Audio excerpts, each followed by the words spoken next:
Bismillahirrahmanirrahim. Assalamualaikum warahmatullahi wabarakatuh. Kembali kita bertemu dalam episod ketiga Aki Show season kedua ini ya. Selamat datang ke segmen saya pada hari ini.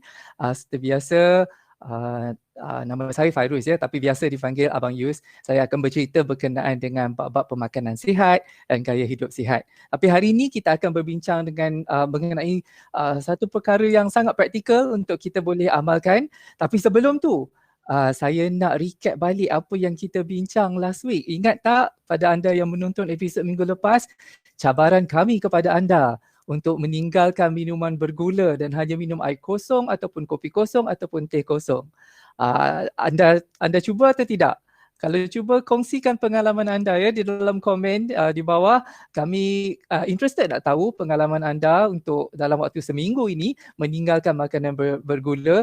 Kita dah tahu Irwan sendiri pun dah for some time ya berjaya mengurangkan minuman berkarbonat, alhamdulillah, dan dah switch ya untuk minuman yang lebih sihat, insya-Allah. Dan last week juga saya ada menyebut berkenaan dengan beberapa penyakit yang tidak berjangkit seperti penyakit jantung, kanser, penyakit yang melibatkan pernafasan, respirasi dan juga diabetes ya. Saya mention dalam lebih kurang 74% ya kematian di Malaysia sahaja adalah berpunca daripada penyakit-penyakit yang tidak berjangkit ini.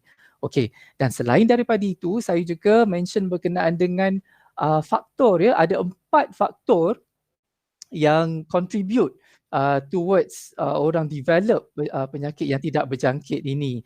Dan salah satu faktor adalah unhealthy eating habits ya. So unhealthy eating ini lebih kurang 60 contribute lebih kurang 60% ya terhadap kematian yang diakibatkan oleh penyakit yang tidak berjangkit ini. Okey, so mengambil daripada poin itu, minggu ini saya nak bercerita sikitlah dengan anda semua berkenaan dengan cara pemakanan yang sihat, tapi kita nak fokuskan kepada sourcing the food itself ya, daripada mana kita dapatkan makanan itu.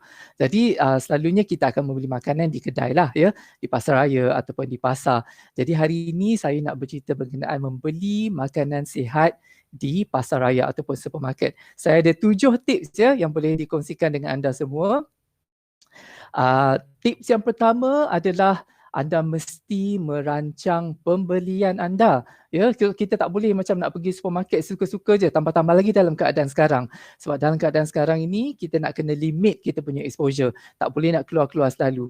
Okey, jadi kena plan time bila kita nak pergi supermarket untuk beli barang-barang ya. Itu sangat penting. Tips yang kedua adalah untuk menyenaraikan. Kena prepare shopping list. Shopping list ni penting. Kenapa? Yang pertamanya supaya kita tahu apa yang kita nak beli. Okay? Penting untuk kita ikut list ni. So kalau tulis list tapi tak stick to it pun tak guna ya.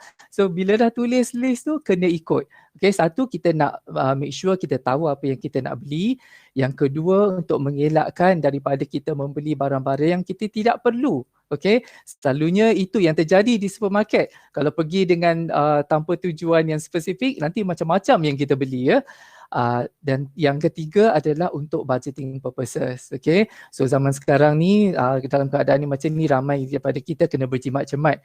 Jadi bila kita senaraikan list barang-barang yang kita nak beli tu, at least kita nampak depan mata ya, untuk for budgeting purposes. Perlu tak kita beli benda ni ataupun adakah benda ini tidak perlu. Okay, so list itu adalah sangat penting. Okay, tips ketiga, dan ini mungkin ramai yang tak pernah terfikir. Tips ni sebenarnya penting ya, cuma kita yang tidak tahu ataupun tidak sedar selama ini. Iaitu bila nak membeli makanan di luar, especially di supermarket, jangan pergi sewaktu anda perut kosong atau sewaktu anda lapar. Kenapa? Bila kita lapar, macam-macam yang kita nak kan. Dah dalam supermarket tu, macam-macam ada, bermacam-macam warna, makanan yang menarik, yang memang ada psikologi behind it ya, untuk menarik kita supaya membeli. Jadi kalau kita pergi dalam keadaan perut kosong atau lapar, tendensi untuk membeli barang-barang tak perlu ataupun tendensi untuk membeli lebih barang daripada apa yang kita perlukan selalunya ada, ya. So sebaiknya make sure anda pergi dalam keadaan yang kenyang, dan tenang, ya, supaya dapat boleh membeli belah dengan begitu objektif sekali. Alright. Tips keempat adalah mulakan dengan membeli makanan-makanan segar yang tidak diproses. Maksud saya ini adalah seperti buah-buahan, sayur-sayuran, ya, makanan berprotein seperti ayam, ikan, daging. Selalunya kalau anda masuk di supermarket atau pasar raya, makanan-makanan segar ini dululah yang anda akan nampak. Okay? So spend some time di kawasan ini sebab ini adalah whole foods, ya, natural foods, makanan yang tidak diproses. Ini yang sepatutnya kita beli lebih dan kita makan, ya. Kurangkan makanan-makanan yang diproses yang berada dalam rak-rak lain di supermarket tu. Okay, so dalam memilih sayuran dan buah-buahan ini juga kalau boleh pilih yang kurang karbohidrat dan lebih kandungan serat, ya. Contohnya seperti buah-buah, pilih buah-buah melons misalnya, ya, ataupun avocado, ya, ataupun kalau sayur-sayuran pula pilih sayur-sayuran yang berdaun misalnya. Okay. Dan yang penting juga untuk anda mulakan membeli di kawasan ini supaya anda boleh fill up anda punya bakul ataupun shopping cart itu dengan whole foods, dengan natural foods ini dulu, berpandukan kepada list yang telah anda sediakan tadi. Okey, tips kelima, ini sangat penting, ya. Ini perlu dijadikan habit. Mungkin ramai yang sudah mengamalkan ini, tapi pada siapa yang belum, ya bagus, ya, untuk anda mulakan daripada sekarang. Tips ini adalah membaca label, ya, ataupun bahan kandungan dalam produk-produk yang berada di supermarket itu. Kalau anda tengok dekat ingredients list itu, sebenarnya yang pertama anda tengok panjang ke pendek list tu. So kalau panjang list tu maknanya makin banyaklah benda tu proses yang telah dilalui oleh bahan makanan tersebut berbanding dengan kalau list yang pendek, ya. Dan daripada ingredients list tu tengok pula 3 bahan kandungan yang pertama. 3 bahan kandungan yang pertama ini menunjukkan inilah kandungan yang terbanyak dalam makanan tersebut. Jadi kalau anda tengok ingredients yang pertama gula, kandungan kedua pun gula, kandungan ketiga pun gula, jadi sebaiknya anda letaklah balik makan itu di rak, ya, tak payah beli. Okey. Seboleh-bolehnya macam yang saya sebut tadi, kurangkan yang mengandungi gula ataupun karbohidrat dan lebihkan makanan-makanan yang berkhasiat. Lagi satu, berkenaan dengan label ni, tengok juga, ya, jangan tertipu dengan label-label seperti no sugar added ataupun low fat.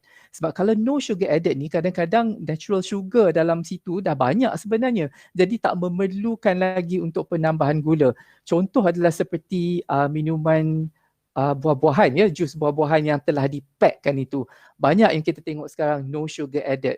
Tapi bukanlah bermaksud tiada gula dalam itu. Maksudnya jus itu dah cukup gula, mereka tak perlu tambah lagi gula. Dan kalau boleh tengok kandungan gula itu mungkin banyak juga, ya. Jadi jangan tertipu dengan label-label sedemikian. Lagi satu, label-label low fat ni. Label-label low fat ni pun anda kena berhati-hati sebab bila low fat ni selalunya dia banyak kandungan gula. Contohnya seperti yogurt, ya. Yogurt yang buah-buahan itu ataupun minuman yogurt itu sendiri. So diorang mungkin dilabelkan sebagai low fat tapi kandungan gulanya tinggi. So make sure anda baca label betul-betul dan baca ingredients list betul-betul. Okay. Tips keenam, hadkan pembelian snack. Okey, ini susahlah. Saya tahu ini susah, ya. Jajan-jajan yang ada kat supermarket tu semua menarik-menarik, ya. Biskut-biskut, coklat semua tu. Kalau boleh semua nak beli. Anda perlu hadkan, ya, pembelian snack ini. Kita faham kadang-kadang anak-anak kita perlu juga, ya, makan makanan seperti biskut. Jadi anda kena portionkan. Beli setakat yang perlu, ya. Dan kalau boleh tinggalkan terus. Jangan lalu langsung kawasan air bergula tu, ya, air yang menarik, botol-botol yang berwarna-warni tu yang memang menarik perhatian anda. Kalau boleh Jangan lalu langsung ya. Dan kena limitkan makanan-makanan yang kurang berkhasiat ni. Lagi satu, dekat cashier bila nak keluar tu, anda perasan tak kenapa dekat cashier tu selalu dia letak macam gula-gula lah, chewing gum lah, pack-pack makanan jajan-jajan ni kecil-kecil itu. Ini adalah untuk menggalakkan impulse buying ya, supaya while anda tengah beratur tu, mesti anda nak capai, nak tengok RM1, RM2, masuk bakul. Ni macam best, masuk bakul. So itu ideanya ya, itu sebabnya ada benda-benda macam tu. Jadi kena control impulse buying. Tips yang terakhir, jangan lama-lama di supermarket. Okay, anda perlu tahu ya, supermarket semua ada psikologi behind it ya, daripada pengaturan barangan, daripada lighting, music yang dimainkan. Kalau anda perasan juga supermarket besar, especially anda takkan nampak matahari di luar. Dia memang nak enclose supaya anda tak ada sense of time. Memang anda takkan nampak jam pun di dalam supermarket itu. Jadi tujuannya adalah supaya anda spend lebih masa dalam supermarket itu dan membeli macam-macam lagi barang. Okay, placement produk pun sentiasa yang mana mereka nak anda beli tu semua eye level. Yang mana makanan menarik untuk budak, mereka letak rendah sikit supaya budak boleh tengok. So kena faham ya, ada psikologi behind all this. Jadi jangan spend lama-lama, beli yang perlu dan terus balik. Especially dalam keadaan yang pandemik sekarang ni, kita tak nak maximize exposure kita ya. Okey, tadi saya ada sebut berkenaan dengan kurangkan makanan yang berproses. Hari ini saya akan share satu tip di akhir segmen ini. Satu cara untuk anda, satu langkah ya untuk anda kurangkan makanan berproses. Kita akan tengok satu produk yang popular juga, iaitu peanut butter. Okey, jangan lupa disaksikan 1 minute hack yang akan saya paparkan di hujung segmen nanti. Okay, stay with us hingga ke akhir rancangan. Silakan.